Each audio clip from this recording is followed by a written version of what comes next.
एक औरत रोटी बनाते बनाते ओम नमो भगवते वासुदेवाय जपे जा रही थी। अलग से पूजा का समय नहीं मिलता था, इसीलिए कुछ न कुछ काम करते समय 2 घड़ी भगवान को याद कर लेती थी कि तभी तभी जोर से चीखने की आवाज आती है और धड़ाम से कुछ गिरने की आवाज साथ में ही आती है।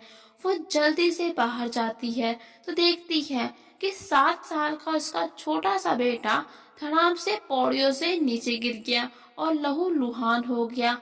वो बेटे को उठाकर एकदम से गली की तरफ भागती है डॉक्टर को देखने के लिए और जल्दी से रिक्शा पकड़ती है और हॉस्पिटल की तरफ रवाना हो जाती है और रास्ते भर भगवान को कोसते हुए जाती है कि सारा दिन तुम्हारा नाम लेती रहती हूँ, फिर भी मेरे छोटे से बेटे को इतनी तकलीफ दी, उसका इतना खून बहा दिया, आज के बाद तुम्हें कभी याद ना करूंगी। और इतने में वो हॉस्पिटल पहुंच जाती है और वहां पहुंचकर डॉक्टर उसके बेटे का बहुत अच्छे से इलाज करते हैं और अब उसका बेटा खतरे से बाहर होता है। डॉक्टर के कहने पर बेटे को पट्टी कराकर घर वापस ले आती है और घर आकर भी लगातार कोसे चले जाती है भगवान को कि हर वक्त तुम्हें याद करती हूँ, हर वक्त तुम्हारा गुणगान करती हूँ, फिर भी मेरे नन्हे से बच्चे पे जरा भी तरस ना आया, उसको इतनी भारी तकलीफ पहुंचाई। और फिर कुछ समय बाद खुद ही शांत हो जाती है और फिर थक हार कर रात के समय बेटे को दवाई देकर सो जाती है।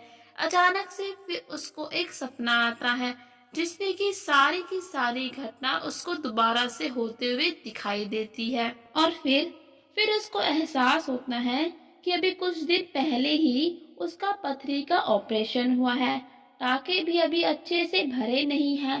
एक कपड़ों की बाल्टी भी वो अच्छे से उठा नहीं पाती थी, लेकिन लेकिन उस समय उसने 20 किलो के अपने बेटे को कैसे उठा लिया और कैसे गली में भागकर झट से अकेले ही उसको हॉस्पिटल तक लेके चली गई।